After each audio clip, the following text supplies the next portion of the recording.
Sheena gave me a thumbs up. Okay. All right. So welcome. It's really pretty exciting to be back in person with a lot of familiar faces we haven't seen in a while. So thank you for coming, taking time out of your day. I'm Mark Diebner. I'm Director of Aviation for the City of Dallas. And tonight we want to give a presentation, kind of bring everybody up to speed through our activities we've had via our Good Neighbor program. We try to do these quarterly to bring all of our neighbors around Love Field updates as to what activities going on at the airport, get feedback. I can tell you that over the past 7 years since we really kicked off this program, it's provided really vital feedback to us and really help drive development in the direction we're taking the airport. So what's going on? We'll give you a few updates here on construction. Have some important updates on the environmental side, as far as moving forward with some recommendations to make changes to the Love Field Voluntary Noise Abatement Program, and then lastly talk about some of the community engagement activities we've been doing lately. Just to remind everyone, the Good Neighbor program really was a way for us to connect. We were very inward looking for a lot of years, and so we want to make sure that we are an integrated part of the entire neighborhood, and that things we do on city property, on airport property, support and benefit the community. We don't want the benefit of Love Field to only go to those who bought a ticket and are flying on an airplane. So, and some of the updates we'll show you really are improving, just having a conversation a minute ago about improving mobility around the airport in partnership with some of our other departments. Next slide. Our goal is to be a community that happens to be located around the airport. So that was ultimately our mission. That we can't move Love Field, we can't pick it up and move it out of town. It's a challenge. Love Field is surrounded on all four sides by residential. It's interesting, when we gave an update to the city council, one of the issues I kind of pointed out to them is Love Field's 105 years old. Thank you, Bruce. we have an expert on that, so if I make any mistakes on the history of Love Field, I will be corrected. Probably harshly, but 105 years old. The noise signature and the activity of Love Field has it's been cyclical. Certainly the build up where Love Field had 56 gates at one time at the peak, with 6 million in-plane passengers departing out of Love Field right before DFW opened. So as Love Field has grown through the years, it's interesting that the residential development is actually moving closer to the airport, as generally the airport has gotten, with newer aircraft, the impact of noise is a little less. The planes are quieter, and we're seeing a further encroachment. You may have saw there's an article in the morning news today. There's a big issue about trying to stabilize neighborhoods both on the east and west side of Love Field. So Elm Thicket neighborhood really has been, lack of a better term, gentrified, as a number of folks are coming in there, buying up small, affordable homes, and tear downs and building large 4,000 square. That neighborhood is struggling with trying to preserve some of its history as the development pressure throughout the city of Dallas continues. Elm Thicket is north of Mockingbird, south of University. So KB Polk Rec Center. So University, out of the east side of the airport, everything to the south as you go to Inwood. So it was a low to mod income neighborhood for a lot of years. A lot of smaller, square foot wood frame houses all being bought up and replaced. A little bit.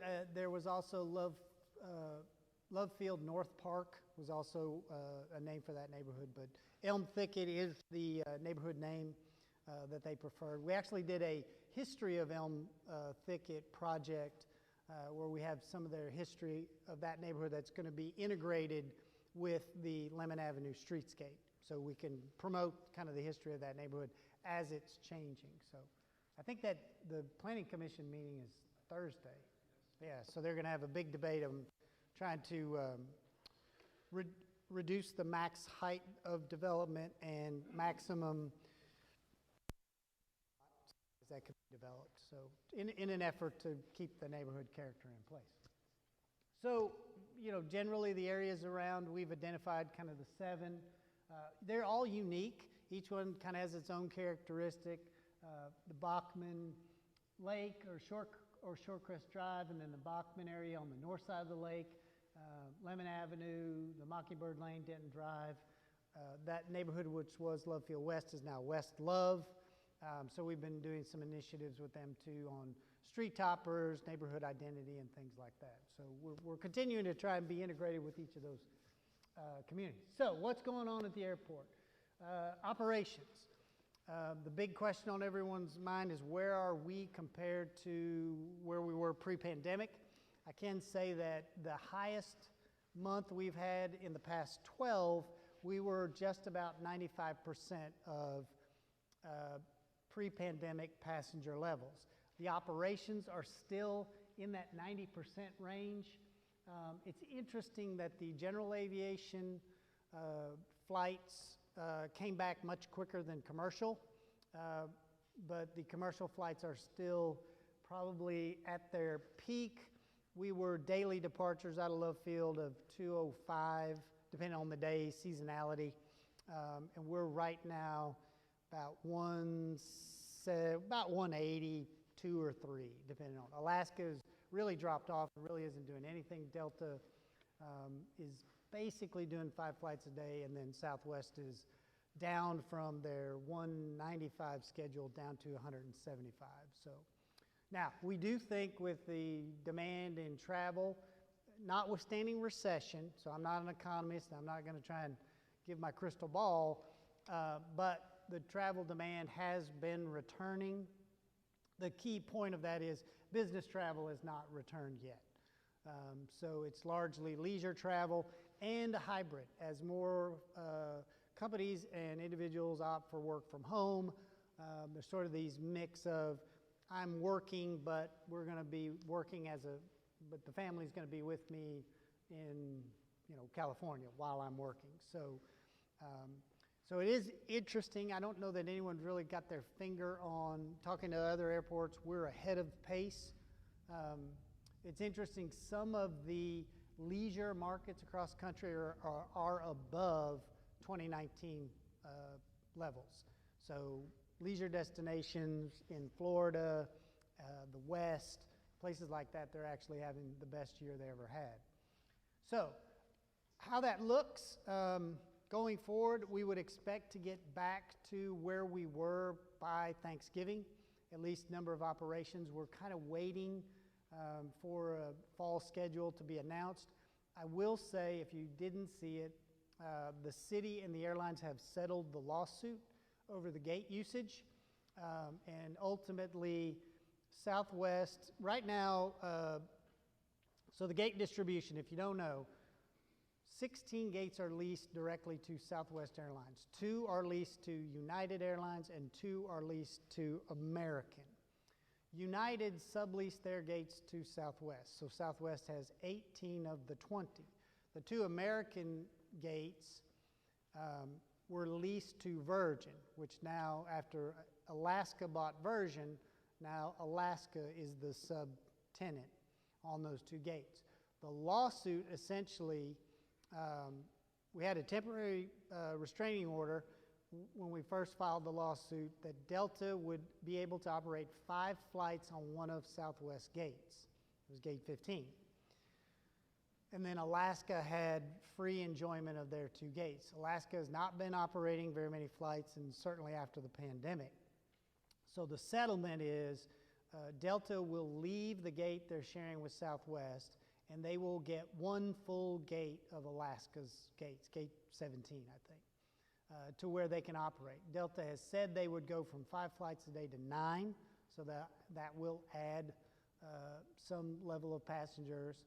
Alaska will continue to use their other gate, but they will also allow Southwest to add up to 4 flights on that gate if Alaska isn't using it. So we would anticipate that would translate to 9 or 10 additional flights that could be scheduled by Southwest, taking them from 195 to 205. So ultimately, with all 20 gates, now bear in mind, Love Field is already far and away, does more passengers per gate than any airport in the country, partly because of the 20 gate restriction that the Right Amendment Reform Act put in place. So they are squeezing the maximum usage out of those gates.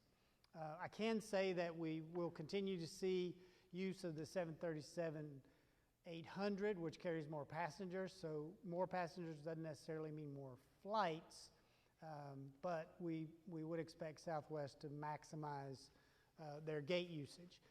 The other little piece of trivia, if you didn't know, Pat probably knows because she was part of the original deal that was cut, Southwest is essentially prohibited from operating at DFW. If they open any gates at DFW, they have to give up gates at Love Field. That expires in 2025.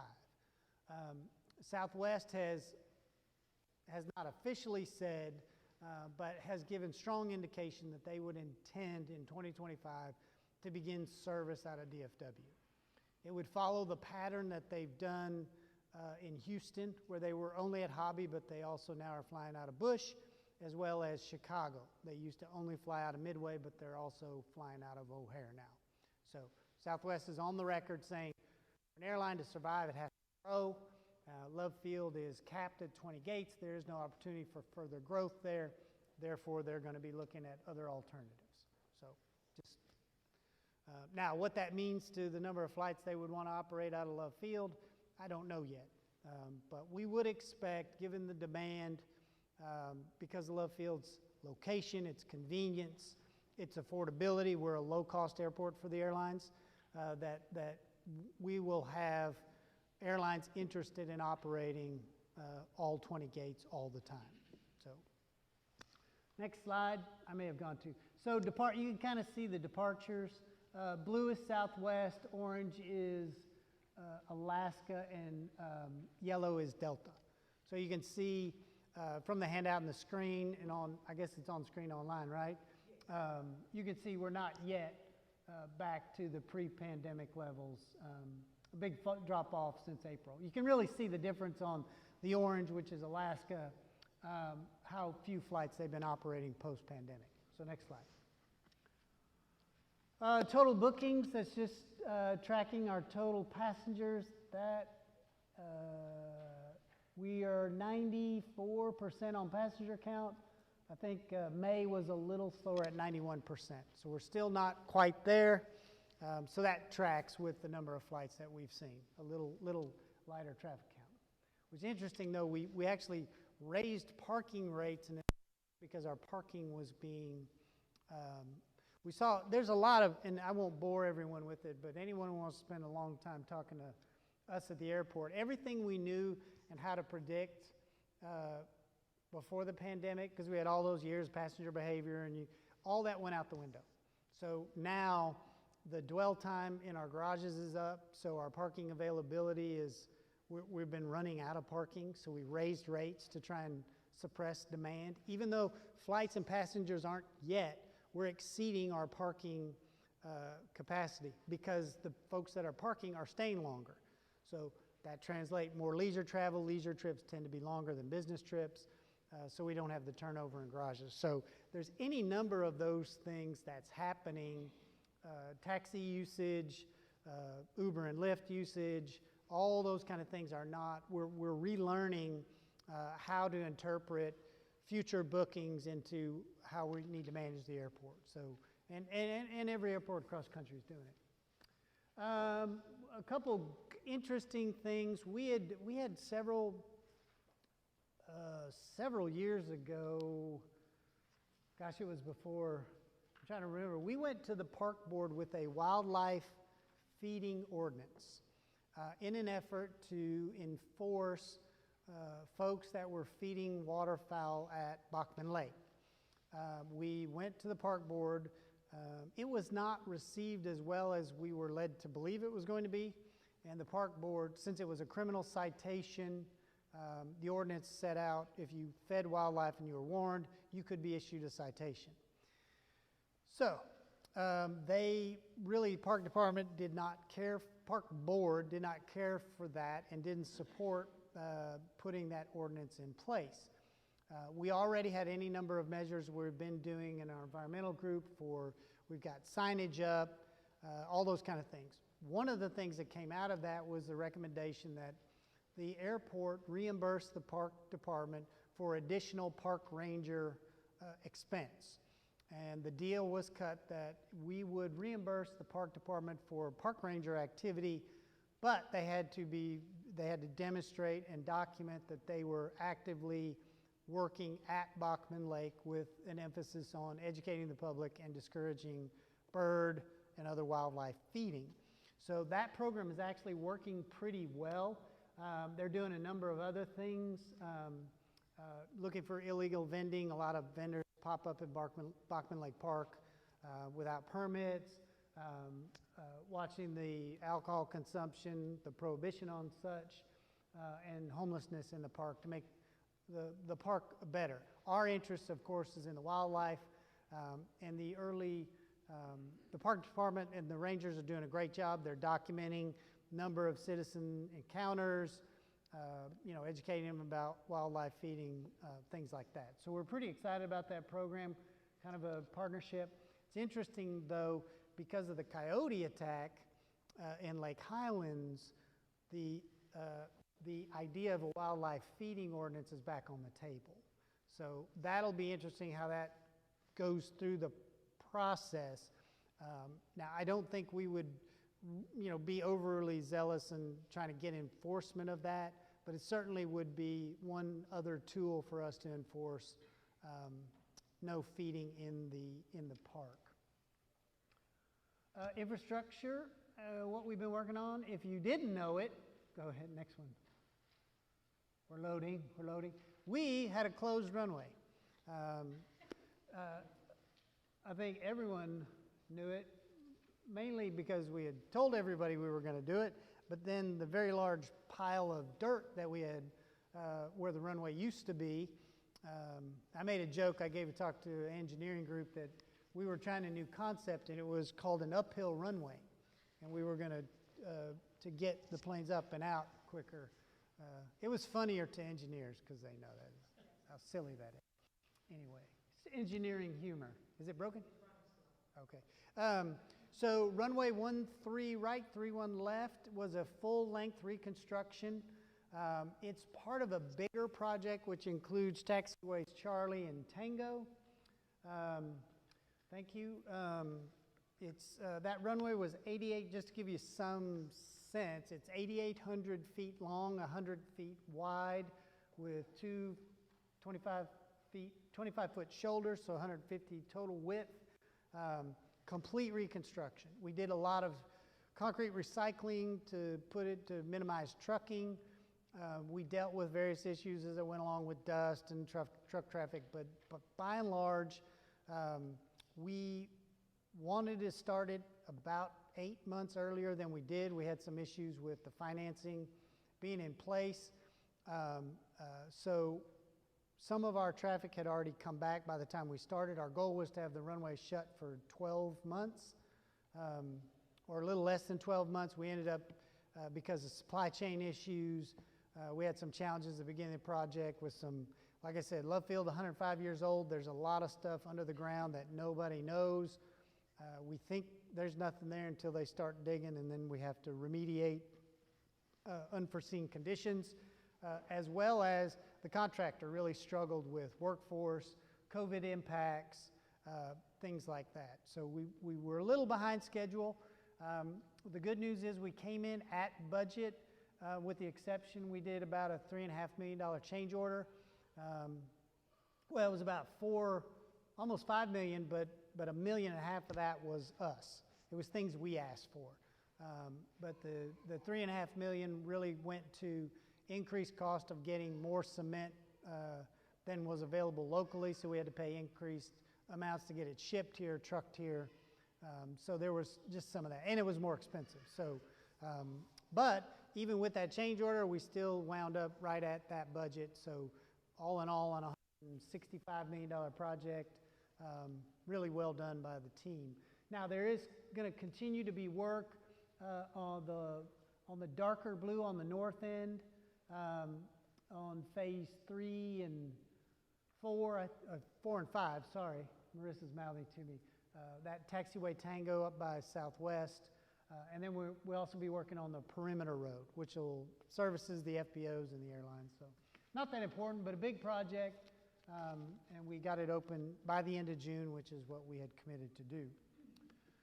And to answer the question, a lot of people say, well, are you going to redo the other runway? The question is, we don't know yet. Certainly this runway degraded much faster. We had done a condition assessment on this runway in 2014-ish, somewhere in there, and it was in good condition. Right amendment went away, increased traffic, increased larger planes with the 800s. That pavement was already, needed work, but it was serviceable. But with the added activity, it really degraded it quickly. The east side runway, we don't know the condition of it yet, especially since it's been the only runway in use. The good news is the pandemic, we didn't see the same activity, and so that hopefully will have extended its life as well. We intend to do a full pavement evaluation. The good news about that runway compared to the west side is 1-3 left, 3-1 right was not constructed in the same manner as the west side runway. So the way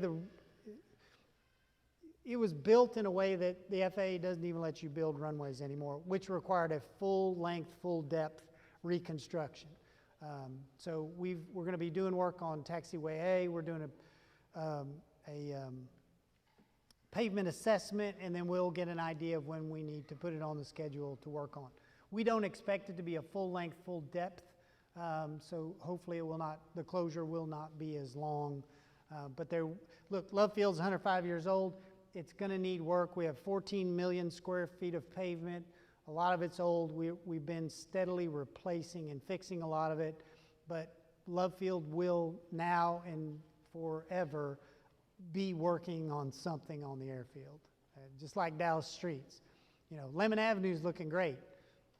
10 years, they're going to have to come back, rip it all up, and redo it. So that's just the nature of pavement. Next one. Entry road. This is probably the fence replacement, and this probably are the two biggest things from the initial Good Neighbor Plan feedback we got as far as how the aesthetics of the airport were, how it looked when you drove around. You may remember we used to have chain link with barbed wire on it and photinias that were planted, and there would be some missing every so often. So, we've been on a steady march to really make the entire perimeter, the outward facing part of the airport look really good. So the entry road is really coming along, full sidewalks, all of the bollards. If you drove into Love Field at night, the lights were on those low bollards, and they basically were eye level, and you had this strobe effect as you drove past. All of those are gone. The sidewalks are widened, better landscaping, DART benches, because we actually have a lot of DART ridership. It's for our employees and our concession employees, but the DART line that's Love Link that runs from the Inwood light rail station is a very heavily used route, one of the heaviest in the DART system. Just because of the amount of workers that utilize it. It's very convenient. And then the best part about the new Lovebird, which is the new kind of showpiece public art that we have at the entrance, got rid of the big tombstone.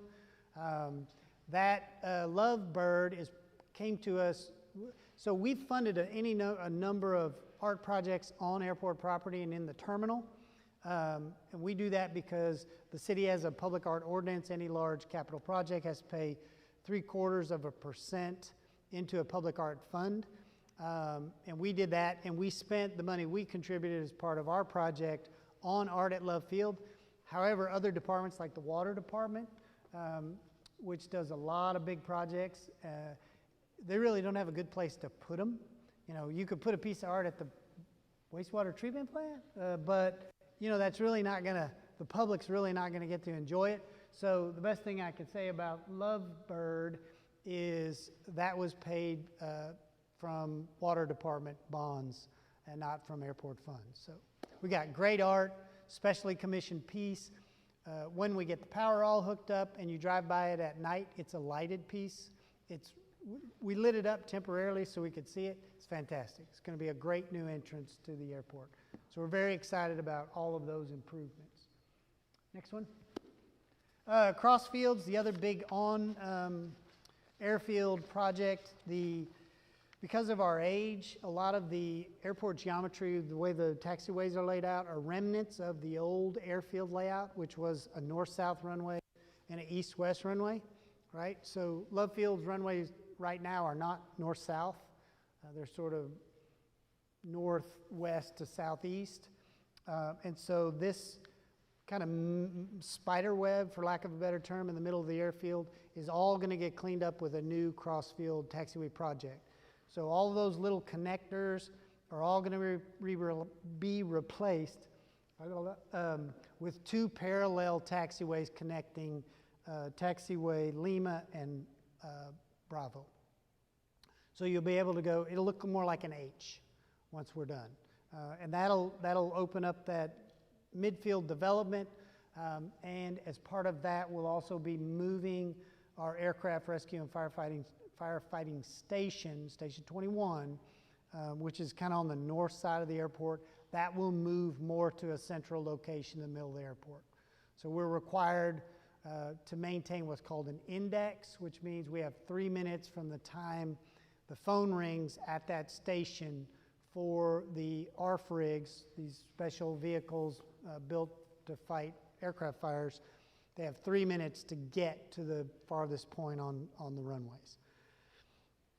So that'll help us. It'll clean up that geometry. It'll be a more efficient airport. And it really will make sort of access to either runway pretty equal. It'll be less cumbersome, easier on the air traffic controllers on instructions and those kind of things. So next one, Lemon Avenue Streetscape, I alluded to earlier. We are 90% design. Seems like we've been in 90% design for a minute. Yes? It's moving. It'll move kind of west and abut taxiway Lima. So on your graphic here, it'll rotate a little bit and then slide further down and abut that taxiway there. So it'll kind of move south. Let me think about that. It'll move southwest from where it is now. Is that right? It'll move southeast from where it is. It'll parallel taxiway Lima and move closer to the terminal. And it'll shrink. It won't be nearly as big. Closer to the terminal? Yeah, it'll move more towards the terminal along that taxiway Lima. To make room for the taxiways will be on the other side of it then. And it will be smaller. Why are you looking at it? Oh. Marissa's in charge of all our capital stuff, so I got to make sure I don't say anything wrong. But that run-up area is oversized. It's huge. You've been out there. It's enormous. And then the orientation to more up towards the north from Bachman and less. Right now it's sort of angled, even though it's got the walls. It's way it's oriented. It would shoot to the neighborhood, or the rebound goes back the other way to the east side. So if we line it up more with the runway, that from a sound perspective, we think that'll be a little less. Neighborhoods on both sides. So goes our thinking. Okay, Lemon Avenue Streetscape. We've talked about this for a while. We're really close to begin construction, and that will be basically a hike and bike trail along the east side of Lemon Avenue, which is actually airport property. We've got a little kind of pocket park there, but our goal is to go essentially a pedestrian pathway from the front of the airport at Station 42, which will be a later phase, along airport property, crossing Lemon, and then all the way on the east side of Lemon, because we've got room over there, a nice wide pathway for cyclists and pedestrians, and then they'll be able to cross over at Shorecrest and connect to the Bachmann Lake Trail. That is sort of the third leg of our Love Field Trail Loop system, with the remaining piece Mockingbird along Denton to Shorecrest. So we've been working with the West Love neighborhood as well as Department of Transportation, Public Works, the bond office to figure out, and the bike, and they're currently doing a whole bike plan update to figure out the best way to have a protected bike lane, pedestrian lane. Our suggestion was to lose a lane of Denton Drive, but the bike folks think it ought to run through the West Love neighborhood. So there's still some debate on how that, getting from Mockingbird Lane to Shorecrest, how we're going to make that happen. But on the Lemon Avenue side, a lot of amenities, signage. The Elm Thicket neighborhood's got, we're going to try and identify the neighborhood, so as people driving on Lemon, they'll know this is Elm Thicket, Bluff View, Cochran Chapel, whatever the case may be, sort of giving neighborhoods identity, visibility along Lemon Avenue. So we're pretty excited about that. Had to work out some things with the property owners along Lemon. Sewell is on a lot of that property that they lease from us, so we wanted to make sure we weren't harmful to their business as well. And then I mentioned it before, there's a little graphic of the equipment that we have to fight aircraft fires. And that station, they've been in, God, when was it? The 80s, 70s, 50s? So they're in a really, really old fire station that was built a long time ago, since we don't know exactly when. You don't know, do you? No, I didn't even find that. Yeah, and it's impractical, and it's, if you didn't know, for a long, we think of fire stations, the firemen lived above and then they slid down the pole and all that. Well, the problem is they figured out that all those firemen were suffering significant health damage because the fire trucks would start in the garages and all the stuff. So and I was in Public Works, this was in the 90s, where everyone woke up to the fact that the garages and the trucks need to be very safe from where they live. The last two-story station on Oak Lawn, I remember touring it, and they had the brass pole and everything. So, and that was also, firefighters got hurt sliding down the pole. So it was, what is that? Kill two birds with one stone on that. Anyway, so environmental updates. Then we'll talk about where we are. Quick graphic here on the noise complaints. Steady, as always. I think when we got the noise lab, we certainly have better data. Isaac Eliason is our manager over our noise program in our environmental division. Like I said, we had a Love Field Environmental Advisory Committee, which talks about all kinds of environmental issues and spends quite a bit of time on noise. We continue to work those complaints, figure out what the issue is, if it's a question of education, things like that. Now, to bring you up to date, so last year, maybe even longer than that, the city auditor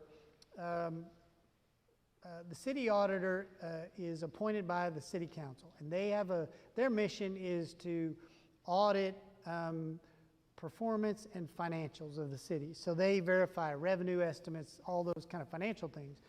But they also do performance audits, so of all kinds of different programs throughout the city. And they have an audit plan. They look at cybersecurity just to see how the city staff is doing on any number of things, given the rules that we're supposed to be following and all those kind of things.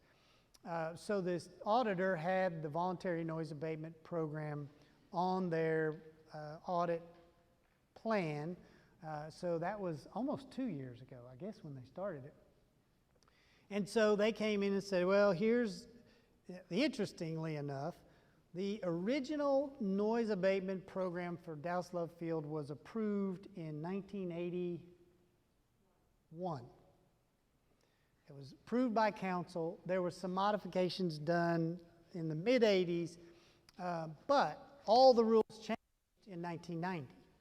So the Airport Noise Control Act of 1990 took away all local jurisdictions' ability to regulate aircraft or noise, part of a compromise between the FAA and the airlines. So a lot of things that were in the city ordinance as well as in the voluntary noise abatement program, we had no authority to do.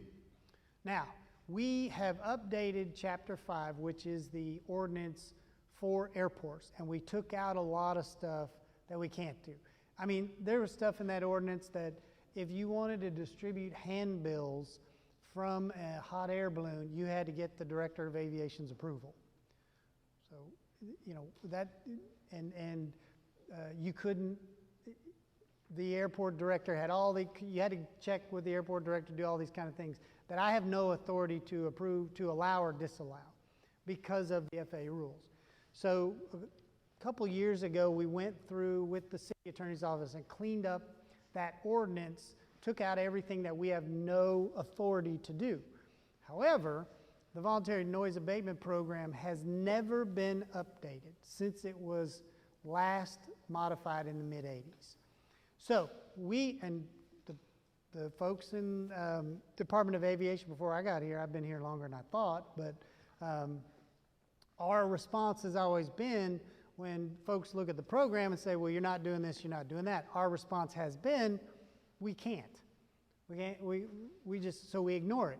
So the auditor rightfully said, well, if it needs to be updated because there's something in the program you cannot do, you need to get council to either sunset that or change it or whatever the case may be. But the program needs to be updated to reflect what the airport has authority to do, what is exclusive control of the FAA, all those kind of things, what the goals of the program were.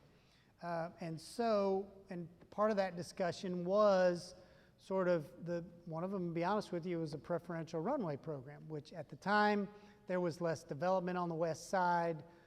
But when you look at the noise contours lately, the populations of single-family residential that are affected inside the 65 contour are only on the west side because of their I mean, there's single-family homes that are 900 feet away from the runway on the west side. I mean, from their front yard, you can see heads inside the aircraft. And then the other affected population is to the north and to the south. The highest number of population, of course, is the Bachman area, densest population, closest proximity to the airport. So council gave us direction. We said, well, we need to update this program, bring it into, 21st century. It needs to be reflective of what we have the authority to do and what we don't. And so the council gave us direction and asked us to form a stakeholder group that will, much like we did when the program was initially set up. So the process will be to have a stakeholder group. So we've got a draft membership. It's all the folks you would think, all the neighborhood associations surrounding the airport, the tenants of the airport, the airline, the FAA, everyone who's involved with the activity at Love Field will be part of this group. It will be not led by me or anyone in the Department of Aviation, but we have an outside third-party facilitator, and then we have some consultants that are subject matter experts to help explain various topics regarding noise. There's been a lot of talk. Some folks think the airport should do a 150 study. We disagree. So those things can be further sort of discussed in that stakeholder group. Any new ideas? Our commitment to the council was we would get broadly consensus on what kind of recommendations we should make to how we should amend the program, And we would be open to any new ideas from any of the stakeholder groups or individuals or representatives. We really needed that input to bring back to council for their consideration. We are tentatively scheduling the first meeting in August with a meeting a month later. Hopefully have some draft of those recommendations in October. So August, secondary meeting September, and then some rough outline of what direction of recommendations we're going to make in October for further review by the committee. And I'd like to get it to the council by the end of the year. So you can kind of see, basically, I just described what's in those bullets. I'm not going to read them. This is the timelines on the next page, kind of what I walked you through. On that TBD, I would like to get feedback. All of it and anything we're proposing, of course, would have to be reviewed ultimately by the FAA. As long as it's voluntary, the FAA is pretty okay with it. But they're, we're trying to make sure folks understand that anything we do that would affect what's under the control of the FAA currently would require a whole lot more work than the stakeholder group. It would require additional studies, FAA input, review, and ultimately approval. So that our goal is to have everyone at least together. Everyone can hear the same information at the same time and provide feedback in an environment that will be facilitated by the third party. Okay, next one. We are very proud to announce that we have achieved level 3 airport carbon accreditation. There's 4 plus, I guess. There's like a level 4 and then a 4 plus. DFW has achieved level 4. So carbon accreditation is really meant for all aspects of airport operations to get to a carbon neutral footprint.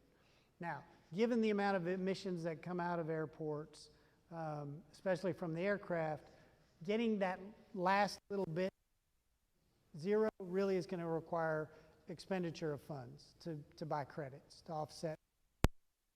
The good news is we're doing a lot of other things that are helping with regard to our reducing our emissions. We're on a steady march to electrify our own fleet. A lot of the equipment at Love Field right now is already electric. You might not even realize that. But as far as city-owned vehicles, city-owned equipment, handheld equipment, you've probably seen the city of Dallas is wrestling with the idea of banning two-stroke lawn equipment because of the emissions and noise pollution. So we're already moving our way to a really carbon neutral footprint. That's been our overall goal. And then this level of accreditation really takes us a good ways toward that ultimate goal of being carbon neutral. So, and then just community updates. We'll rattle through these. I don't want to. So we've had some really good interaction now that COVID's over, or over before it starts again. I don't know. You tell me. Partnering with Parks and Recs, tours, working with the student groups. So we're really looking forward to getting out and about. From a 2-year hiatus, we were in the Juneteenth parade last month, which was very hot. It was a very hot parade. Marissa was there. Patrick didn't show up, but and then as always, our art program, Guy Brueggerman and everyone working, and Rachel, wave your hand. So as far as engagement, that's our point person. Rachel's done an outstanding job really making sure we're connected with communities, not just here, but Dallas Executive as well. We're doing a lot down there too with the Easter egg drop and some pretty fun activities. We're looking forward to the 5K on the runway. That's coming back, right? Not this year, but next spring. I think next spring. So that was, we had done it 3 years, and that third year we sold out. So it's really popular. I guess we sort of like, who wants to run on the runway? But it's a really big deal to people who've who don't work at an airport. It's pretty cool. So we'll continue to do that as far as staying engaged with the various programs, and Rachel's done a great job, so kudos to her. As always, multiple ways to contact us via the Good Neighbor Plan. We got the email, lovefieldgnp at Dallas City Hall, our 24/7 214-670-LOVE hotline number, and then our dallas-lovefield.com. That's our homepage. You can get to everything from there. We've got a lot of stuff on there. Noise, our master plan, a lot of updates, all the presentations, everything we do is on there as well. And that is the end of the presentations. Now, we had, when we sent out the invite, we did ask if anyone had any questions they wanted to submit ahead of time. So let's just address there's some, let me tell you the story how it happened. How about that? Let me tell you a story. So we engaged a economist to do an economic impact study of Love Field. Pretty routine thing. We hadn't done one that any of us knew about, but it's pretty common for airports to do it. DFW does one every year, and they say DFW has got many $40 billion impact on the economy. So they measure activity, connectivity, business, cargo, construction, all those kind of things. So we did the same thing. We hired a consultant. He did the economic impact analysis. We're about $5 billion, is that it? A little under $5 billion in economic impact of having an airport. That's impact to downtown, businesses, by providing nonstop connectivity to other business cities, construction jobs, the amount of jobs. We have 15,000 jobs on airport that work on the airport, so their wages and what that spend ripple effect of their wages. Businesses we have on Love Field besides the commercial side. So as part of the presentation, we went to the council committee. He gave his presentation, and at the end he said, and of course if Love Field added gates, the impact would be even more, and it would increase competition among the airlines, probably drive down airline fares at Love because you'd have more competition and all that. So that was his opinion as an economist. That was his belief, and academically it's probably right. Now, we're sensitive to how we got to 20 gates in the first place. So what I told council is, look, that is the academic exercise of economic impact. It is not, we are planning to try and add gates. Two reasons why. Number one, there's federal law that caps the number of gates at Love Field at 20. That is a law. That is not it's a good idea. It will take an act of Congress to change. Second thing is, the city of Dallas is one of the parties in the 5-party agreement. We agreed with the other 4 parties not to advocate for any changes to the 5-party agreement, which included 20 gate maximum, no international flights at Love Field. So we essentially had agreed never to advocate for that. We are not advocating for any addition of gates, and there are no plans to add gates right now. The other thing I heard a couple of days ago was there was some rumor spread that we were looking at extending our runways into or over Bachmann Lake. And that is absolutely, completely, A, impossible, B, no, we're not doing that. Our footprint is not going to change. And our runways are adequate for the activity that we have. We have a 7,700-foot runway and an 8,800-foot runway. They're both completely capable of handling everything. We used to have 747s that operate on Love Field. We don't, there would never need to be any extension. Now, we're improving the runways, but we rebuilt 1-3 right, 3-1 left in the exact same foot. Had 1 foot, right? Yeah, same exact length. So both of those are not happening. Mark? Yes, Pat? There talk of a car bridge over Bachmann Lake? There was. So the alternate entry is, so we recommended for a number of reasons having a secondary entrance to the airport. Our analysis that we did was it would reduce the total vehicle miles traveled around the airport. So we know that 50% of the folks coming to fly out of Love Field come from north of the airport. So they have to go all the way around the airport to get in on the south side.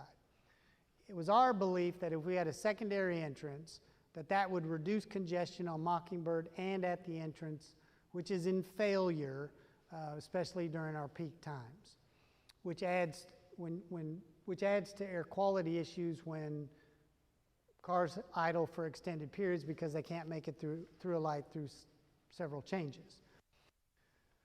So we were evaluating 11 alternatives on how we could have a secondary entrance. One off of Denton, maybe 2 off Denton, 2 off Shorecrest, 1 off of Lemon, having a secondary offset off Mockingbird, and we had basically narrowed it down to Shorecrest, either on the far west side or in the middle. The one in the middle, we were recommending or thought connection to Northwest Highway made the most sense, which included a bridge over Bachman.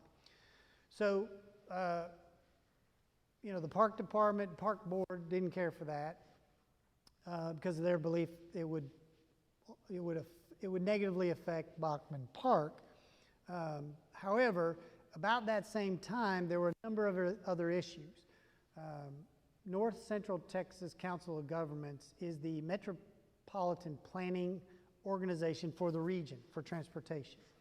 So they had a number of projects along Northwest Highway, including having depressed lanes on Northwest Highway. They wanted to look at the segment of Northwest Highway basically from Lemon to the interchange with 35, which is very old and as they refer to it, it's a whole bunch of spaghetti. Where it goes over Harry Hines and you've got connections and loop-de-loops and all that. So rather than us make a recommendation, even though we had used they funded $1 million Bachman area transportation study, which took it from Inwood to, what was the western limit? All the way to 35 or no? I can't remember. 35, it was Walnut Hill to maybe Inwood on the south. So they looked at a big area. What was the catchment basin? Where were folks traveling from? Where were they going? And out of that, and they had a number of community meetings, input from residents all around. Their recommendation was that a secondary entrance was justified and would improve overall traffic in the area. Their recommendation was for the entrance to be off of Shorecrest and Shorecrest be extended to connect to I-35. That a bulk of traffic coming from the north could then take I-35 instead of Harry Hines, Marsh, Midway to get to the airport. They could access 35, come down 35, exit onto Shorecrest and take Shorecrest all the way over to the airport from the north. And then, now, what it did was it took some of the traffic, all the traffic's coming in from the south. So it increased the amount of traffic that was flowing on Shorecrest, but decreased by the same amount what was coming off of Mockingbird. So out of that, that was sort of broad recommendation. COG is now doing a study at the request of Southwest Airlines to see what the impacts are in overall traffic when they model, they're modeling out to 2050 or 2045 or something, many, many years in the future, where essentially the amount of folks that can access Love Field will be shrinking with in a certain amount of time, to where people who live east of Love Field, because of the network of high-speed tollways, will be able to get east of Love Field, will be able to get to DFW quicker than get to Love Field.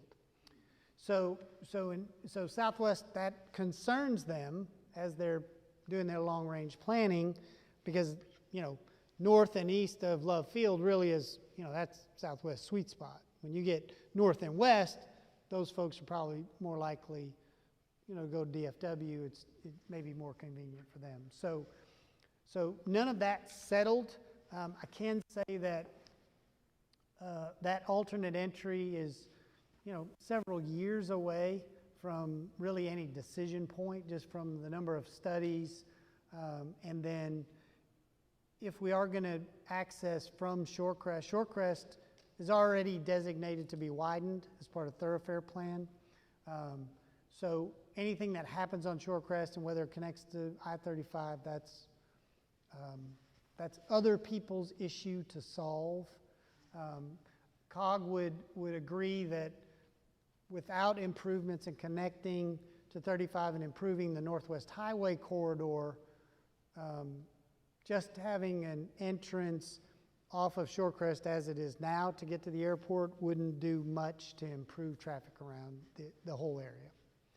So we're government. We like to study stuff. Well, I don't know what to tell you. So it's going to be a while before any hard decisions about a secondary entrance. Years. I mean, it just will. The roadway system is incredibly complex. It's beyond my understanding. There's a legion of people, of transportation planners, where population's going to go, where they have to look at that, travel patterns are. All of that is a very complicated, signal timing, all those kind of things to try to move cars efficiently around a roadway system is very, very complicated. So we know that people are driving farther than they have to right now to get into Love Field, and the study shows that the air quality could be improved and the total vehicle miles traveled could be reduced. But to do that, there's still a lot of other things to be coordinated and worked out and make sure that we don't recommend something or they don't recommend something that then has a consequence that they didn't anticipate.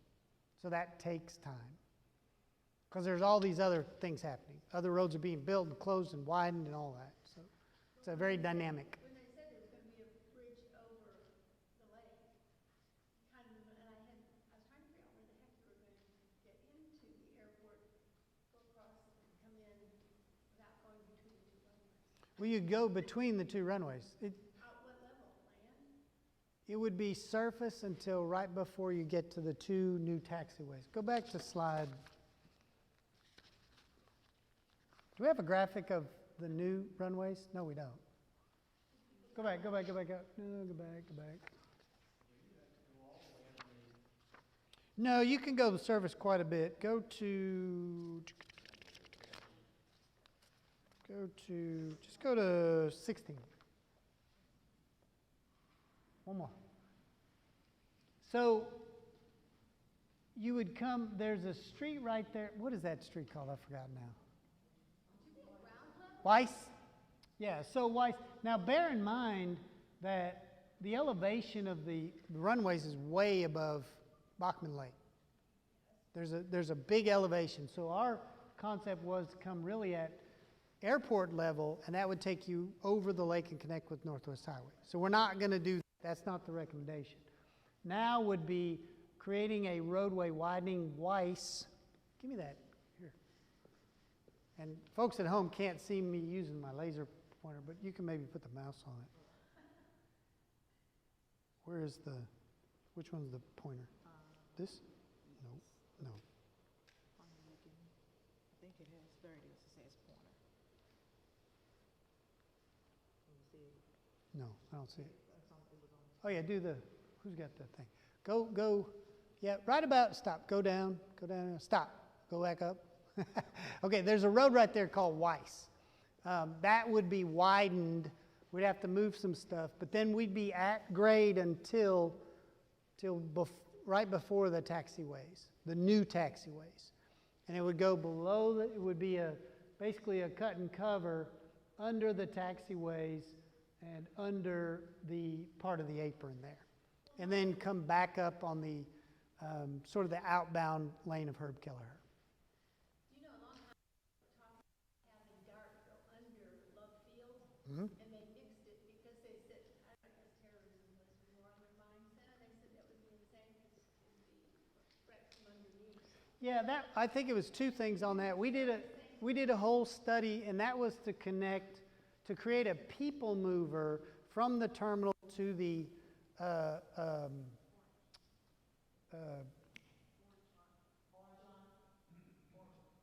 yeah, the orange and green line. What's that station? Why can't? No, it's not Bachman. The other one, the one that Southwest is on. Huh? Brockbank. So there's that's not the name of that station. What's the name of that station? The DART station. It's Southwest headquarters. There's Inwood, then there's the station we can't think of the name of, and then Bachman. What is the name of that station? I'm drawing a total blank. Burbank. The Burbank station is, so that DART line parallels Denton Drive. There is a station at Burbank, the intersection of Burbank and Denton Drive. So it basically is convenient for Southwest headquarters as well as the West Love neighborhood. The idea was we would have a tunnel from the terminal to that station, because the idea was where Southwest they built two new training facilities. If you hadn't been over there, two massive with sky bridges and everything. At the time that study contemplated, we were going to build a consolidated rental car facility there. And so that people mover would move not only passengers to the DART station for the mobility piece, but it also would move passengers back and forth from the rental car, consolidated rental car facility. They never bought that land, and Southwest eventually acquired all of it and built all of their stuff. So there was no real ridership. It was very expensive to build. Tunneling's gotten cheaper, but at the time, very expensive to build, very expensive to maintain, and Southwest was not interested did not see the benefit of connecting to light rail because they didn't think that many passengers would use it. Now this was 2002, 2003, somewhere in there. DART ridership was not that great on that orange, on the green line. Now that the orange line actually goes all the way to DFW, that's a little different. We talked about with a bridge connecting to the Bachman Station, but since we're really not doing that, but there'll still be some opportunity to go out north of the airport with a people mover. DART's not interested in building it, financing, and maintaining it, so it would be an airport asset. But no, we're not doing that. We looked at a tunnel, as a matter of fact. One of the questions was, couldn't we connect with Denton Drive with a tunnel? But because we're so close to Denton, it was really challenging from an engineering standpoint to get grade down, to get below the runways and back up. So by and large, we don't want to go through under runways, but it's not, that's not unheard of. Under taxiways is easy. You go under 7 taxiways. If you go from the north side of the airport to the south side, you go under, I think it's 7 taxiways. So that's a little different beast than going on the runway, but as much as we can not put underground would be our goal when we get to where we're ready to design it. But we're not there yet. So everything right now is just a concept. But coming between the runways is really not a big deal. Okay, those are the submitted questions. Does anyone here have any questions that we could answer? We got the whole crew here. Yes, Rachel. I have a question that came from online, Okay. from David Serrano. He had a concern first, then a question. Okay. Roadfield owns the shopping center holding Fiesta at Webb Chapel Extension in Lombardy. Webb Chapel Extension is too wide and very dangerous for neighbors to walk and get groceries. The question is, community wants to test a road diet on that road. How can we partner with Lovefield to get support for Dallas to test a road diet on that section so the road can be slimmer and safer? So, two parts of that. We own the shopping center on the other side of the street from Fiesta. We own the marketplace. Why are you shaking your head?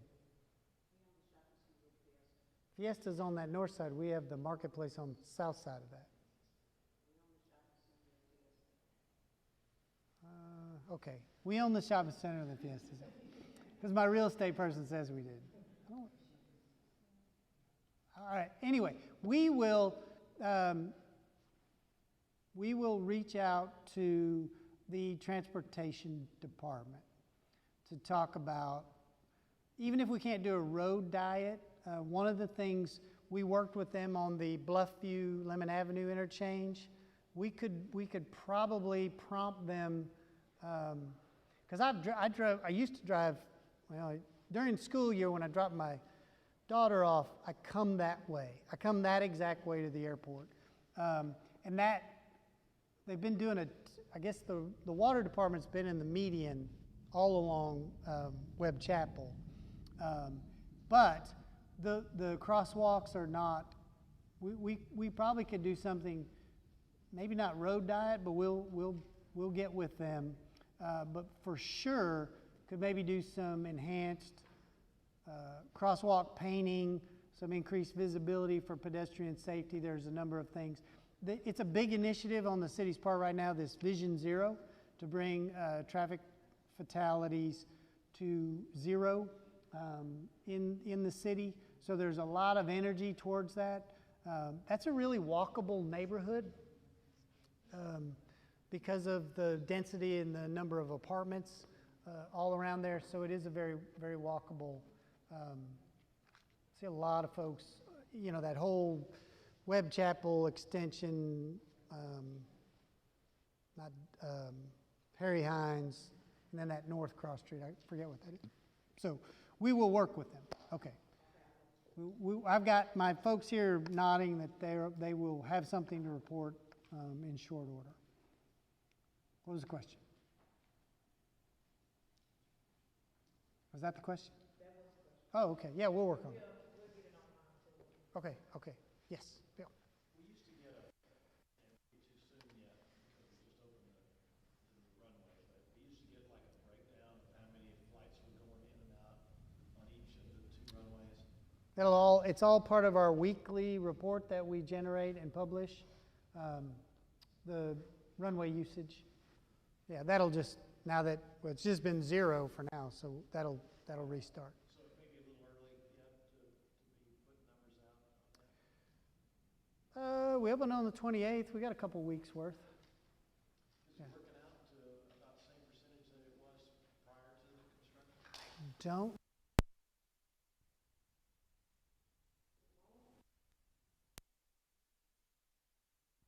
The other runway now to do some maintenance on it, some rubber removal, and then the assessment of the condition as well. When is that scheduled for all the rubber removal and all that? In a week or two? We actually are going to bring in a vendor because so much built up that our staff alone is not going to be able to address it. When do you think of We're it? trying to get that done over the next 2 weeks and then also do the assessment. So that closure, we have a complete closure for, or, So right now, and that's what we're still working through, is night closures. Okay. And then we may be doing, depending on the amount of work that needs to be done, we may do a yeah. So it's probably not going to stabilize for a little bit while we're doing work on the east side. I would say, give it a month or two for, now I will say too that when we reopened the runway, the tower was telling people to use 1-3 right.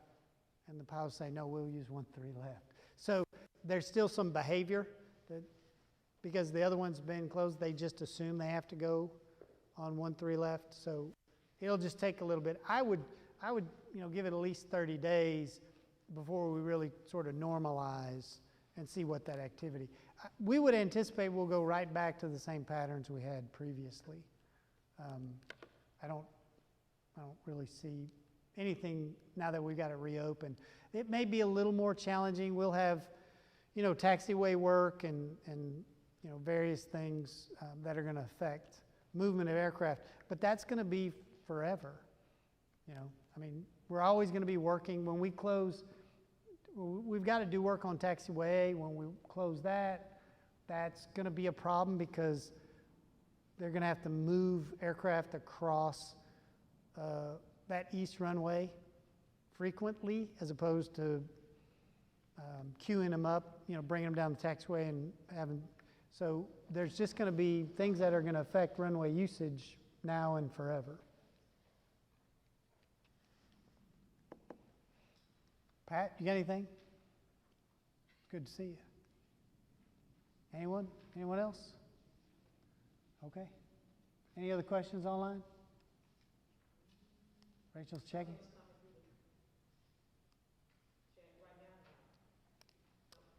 Okay.